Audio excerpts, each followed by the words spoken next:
Hello दोस्तों, आज की इस वीडियो में हम बात करेंगे क्लास 10 सामाजिक विज्ञान वेरी इंपॉर्टेंट चैप्टर की बात करेंगे। यूरोप में राष्ट्रवाद का होता है। सभी महत्वपूर्ण प्रश्न एक वीडियो में मैं दूंगा आपको। 95% मार्क्स आपके पक्का आएंगे।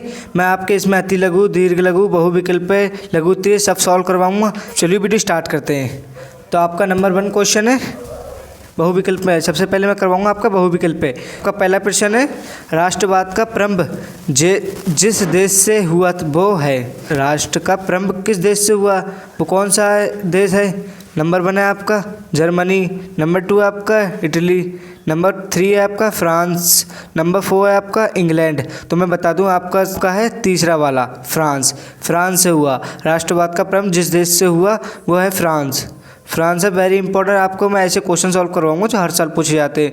यूरोप में राष्ट्रवाद का होता है आपका पूरा कंप्लीट करवा दूंगा एक वीडियो में मैं आपका। देखते हैं नेक्स्ट क्वेश्चन कौन सा है। नेक्स्ट क्वेश्चन आपका ये है, नंबर 2 क्वेश्चन है आपका, जर्मनी का एकीकरण का श्रेय इनमें से किसे दिया जाता है? तो आपका नंबर 1 है ऑटो वन बिस्मार्क को दिया जाता है, नंबर 2 आपका विलियम प्रथम को दिया जाता है, नंबर 3 आपका हिटलर को दिया जाता है, नंबर 4 आपका मैप्सनी को दिया जाता है। तो मैं बता दूं आपका वेरी इंपॉर्टेंट है आपका ऑटो वन बिस्मार्क को दिया जाता है। जर्मनी का एकीकरण का श्रेय ऑटो वन बिस्मार्क को दिया जाता है। ये आपका वेरी इंपॉर्टेंट क्वेश्चन है। मैं ऐसे क्वेश्चन सॉल्व करवा रहा हूँ जो हमेशा पूछे जाते हैं। ये पूरा चैप्टर आपका कंप्लीट करवा दूंगा मैं एक वीडियो में। देखते हैं तीसरा क्वेश्चन आपका कौन सा। तीसरा क्वेश्चन ये है, देखिए, यंग इटली सोसाइटी का संस्थापक कौन था? यंग इटली सोसाइटी का स्थापक कौन था? नंबर 1 है आपका गैरिबल्डी था, ये नंबर 2 है आपका बिस्मार्क था, नंबर 3 आपका कबूर था, नंबर 4 आपका मैजनी था। तो ज़्यादातर बच्चे क्या करते हैं, बिस्मार्क को लगाते हैं, लेकिन ऐसा नहीं है, बिल्कुल मैजनी था। ये आपका वेरी इंपॉर्टेंट क्वेश्चन है, मैजनी था, मैजनी। ये आपका वेरी इंपॉर्टेंट क्वेश्चन है। ये पक्का हर साल पूछा जाता है, इस साल भी पूछा जाएगा। इस चैप्टर से ये नहीं पूछा गया तो कुछ नहीं पूछा गया। नंबर 4 देखते हैं आपका। नंबर 4 कौन सा क्वेश्चन है, इटली का एकीकरण किसके नेतृत्व में किया गया? इटली का एकीकरण किसके नेतृत्व में किया गया? तो मैं बता दूं, नंबर 1 आपका जूसेपी गैरिबल्डी के नेतृत्व में किया गया, ऑटो वन बिस्मार्क के नेतृत्व में किया गया, नेपोलियन के नेतृत्व में किया गया, या विलियम प्रथम के नेतृत्व में किया गया? तो मैं बता दूं आपका है जूसेपी गैरिबल्डी। वेरी इंपॉर्टेंट क्वेश्चन है ये, वेरी इंपॉर्टेंट क्वेश्चन। मैं पूरा चैप्टर, ये बहुत इंपॉर्टेंट है आपका सोशल साइंस का चैप्टर, बहुत इंपॉर्टेंट है। मैं आपको सॉल्व करवा रहा हूँ इसके। मैं आपको लघु, त्रिय, दीर्घ लघु, अति लघु, बहुविकल्प सब सॉल्व करवाऊंगा जो पूछे जाते हैं क्वेश्चन, वो आपको मैं बता रहा हूँ। तो आपका जूसेपी गैरिबल्डी नेतृत्व था, आपका जूसेपी नेतृत्व। देखते हैं 5 क्वेश्चन कौन सा आपका। 5 क्वेश्चन है आपका, फ्रांस की क्रांति कब हुई थी? 1788 में हुई थी, या 1789 में हुई थी, या 1790 में हुई थी, या 1787 में हुई थी? मैं आपको बता दूं कि 1789 में हुई थी। 1789 में हुई थी। ये बहुत इंपॉर्टेंट है आपका, ये हर साल पूछा जाता है क्वेश्चन कि फ्रांस की क्रांति कब हुई थी, फ्रांस की क्रांति कौन से सन में हुई थी, ऐसे घुमा फिरा के पूछते हैं। आपको लिखना है सिर्फ 1789। तो आपने देखा, मैं बहुविकल्प आपके मैंने 5 ऐसे सॉल्व करवाएं जो हर साल पूछे जाते हैं आपके। वेरी इंपॉर्टेंट मार्क्स आपके कति पक्का हो गए। ये अगर आप याद करके लेके जाएंगे, हमेशा पूछे जाते हैं, इस साल भी पूछे जाएंगे। देखते हैं आपके अति लघु कौन से। अति लघु वेरी इंपॉर्टेंट है आपके। अति लघु, ये देखिए आपके अति लघु, ये है आपके अति लघु। नंबर 1 क्वेश्चन है आपका, किस प्रसिद्ध फ्रांसीसी चित्रकार ने 4 चित्रों की श्रृंखला बनाई? किस प्रसिद्ध फ्रांसीसी चित्रकार ने 4 चित्रों की श्रृंखला बनाई? वेरी इंपॉर्टेंट है आपका, वेरी इंपॉर्टेंट है। ये नहीं पूछा गया तो कुछ नहीं पूछा गया इस चैप्टर से। ये आपका वेरी इंपॉर्टेंट है 2023 के लिए आपका। ये बहुत इंपॉर्टेंट है, बहुत ज़्यादा इंपॉर्टेंट है। मैं बता दूं इसका आंसर है, आप इस प्रकार लिखेंगे, इसका आंसर है फ्रेडरिक सौरियो ने 1848 ईस्वी में चित्रों की श्रृंखला बनाई थी। फ्रेडरिक सौरियो ने 1848 ईस्वी में चित्रों की श्रृंखला बनाई थी। ये आपका वेरी इंपॉर्टेंट है। ये क्वेश्चन हमेशा पूछा जाता है, इस साल भी पूछा जाएगा आपका। नंबर 2 क्वेश्चन देखते हैं कौन सा। नंबर 2 क्वेश्चन है आपका, जर्मनी के एकीकरण में सबसे महत्वपूर्ण योगदान किसका था? जर्मन राष्ट्र का प्रथम सम्राट घोषित किसे किया गया? ये 2022 में भी पूछा गया था, ये आपका 2019 में भी पूछा गया था, ये आपका बहुत इंपॉर्टेंट है, ये 2023 में भी पूछा जाएगा। ये आपका वेरी इंपॉर्टेंट है, ये आपका वेरी इंपॉर्टेंट है।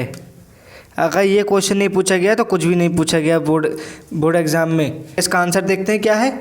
इसका आंसर ये है, देखिए, जर्मन के एकीकरण में ऑटो वन बिस्मार्क का सबसे महत्वपूर्ण योगदान था। तो आपको पता लग गया कि जर्मन के एकीकरण में सबसे महत्वपूर्ण योगदान किसका था, तो ऑटो वन बिस्मार्क का था। प्रूसिया के राजा विलियम प्रथम को जर्मन का राष्ट्र का प्रथम सम्राट घोषित किया गया। राजा विलियम प्रथम को जर्मन का राष्ट्र प्रथम सम्राट घोषित किया गया। यह भी पूछा क्वेश्चन दूसरे क्वेश्चन में, जर्मन राष्ट्र का प्रथम सम्राट कौन घोषित किया गया, तो आपका यह है विलियम प्रथम। देखते हैं नेक्स्ट क्वेश्चन कौन सा है। तीसरा क्वेश्चन है आपका अति लघु में, जर्मन राष्ट्र का रूपक क्या था, वो किस बात का प्रतीक था। तो मैं इसका आंसर बता दूं, यह है जर्मनिया जर्मन राष्ट्र की रूपक था। कुछ अभिव्यक्तियों में जर्मनिया बलूत वृक्ष के पत्तों का मुकुट पहनती हैं, क्योंकि जर्मन बलूत वीरता का प्रतीक है। वहाँ पर पता है क्या करते हैं, वहाँ पर पत्तों का मुकुट पहनते हैं, पत्ते का जो मुकुट बनाते हैं वो पहनते हैं। आपका वेरी वेरी इंपॉर्टेंट है, ये इस चैप्टर से ज़रूर पूछा जाएगा। ये आपका वेरी वेरी इंपॉर्टेंट 2023 के लिए वेरी वेरी इंपॉर्टेंट है। ये आपका हर साल पूछा जाता है, इस साल भी पूछा जाएगा। देखते हैं नेक्स्ट क्वेश्चन कौन सा।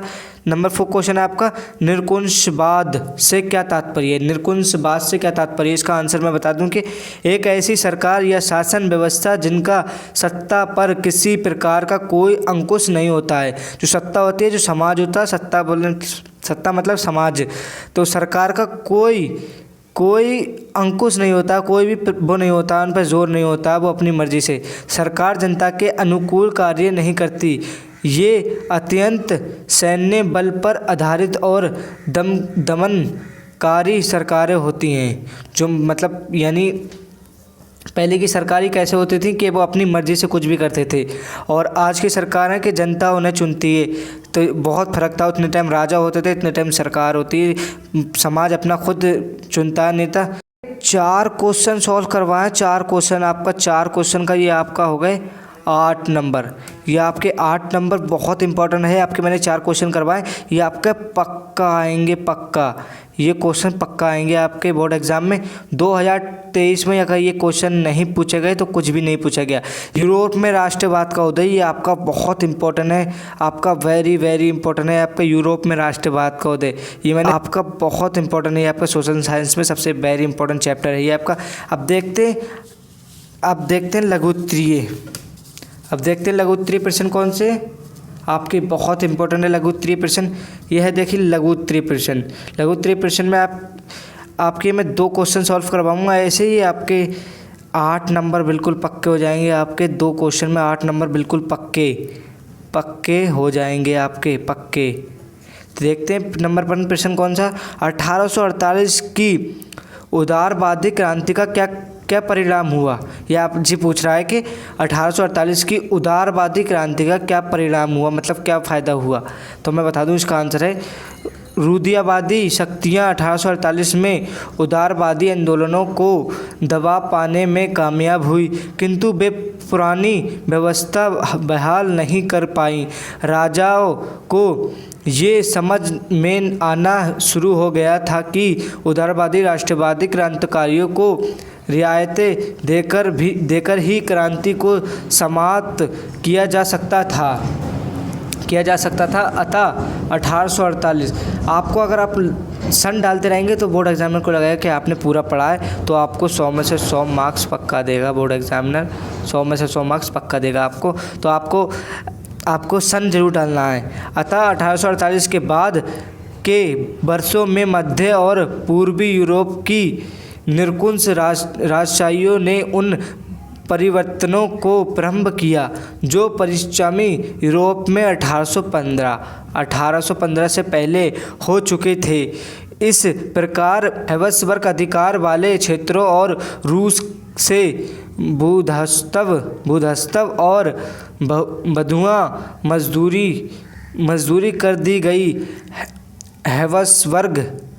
हैब्सबर्ग शासकों ने हंगरी के लोगों को ज़्यादा स्वच्छता प्रदान की। हालांकि इससे निरंकुश मैग्यारों के प्रभुत्व मैग्यारों के प्रभुत्व का रास्ता ही साफ हुआ।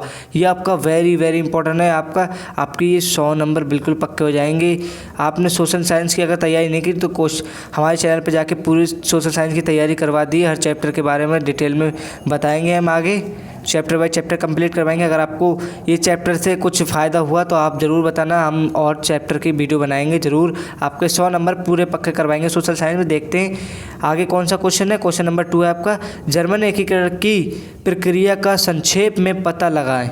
ये पता लगाने की बात करें, घुमा फिरा कर क्वेश्चन पूछते हैं, यानी क्रिया का संक्षेप कीजिए यही है, लेकिन पता लगाइए। आपका वेरी वेरी इंपॉर्टेंट है, आपका वेरी वेरी इंपॉर्टेंट है, आपका वेरी वेरी इंपॉर्टेंट है, आपका वेरी वेरी इंपॉर्टेंट। देखते हैं आंसर क्या है इसमें। आंसर है राष्ट्रवादी भावनाएं मध्य वर्गीय जर्मन लोगों में काफ़ी व्यक्त थी। उन्होंने 1848, आपको 1848 के भी दूसरे क्वेश्चन में बात कीजिए। 1848 का क्वेश्चन आपका वेरी इंपॉर्टेंट होता है। 1848 की कुछ ज़्यादा ही बात हुई। इन्होंने 1848 में जर्मन महासंघ के विभिन्न इलाकों को जोड़कर एक निवर्यत संसद द्वारा शासित राष्ट्र राज्य बनाने का प्रयास किया था। ये आपका वेरी इंपॉर्टेंट है। अभी आगे भी है इसका कुछ लिखा हुआ, अभी आंसर बाकी है आपका। अब देखते हैं आगे आंसर क्या है आपका। आंसर है मगर इस पहल को राजशाही और फौज की ताकत से मिलकर दबा दिया। उनका पिरसा के बड़े भूस्वामियों ने भी सर्वप्रथम किया। उसके बाद पिरसा ने राष्ट्रीय एकीकरण के आंदोलन के नेतृत्व संभाल लिया। उसका मुख्यमंत्री ऑटो वन बिस्मार्क इस प्रक्रिया का जनक था, जिसने पिरसा की सेना और नौकरशाही की मदद ली। 7 वर्ष के दौरान ऑस्ट्रिया, डेनमार्क और फ्रांस से 3 युद्धों में पिरसा की जीत हुई।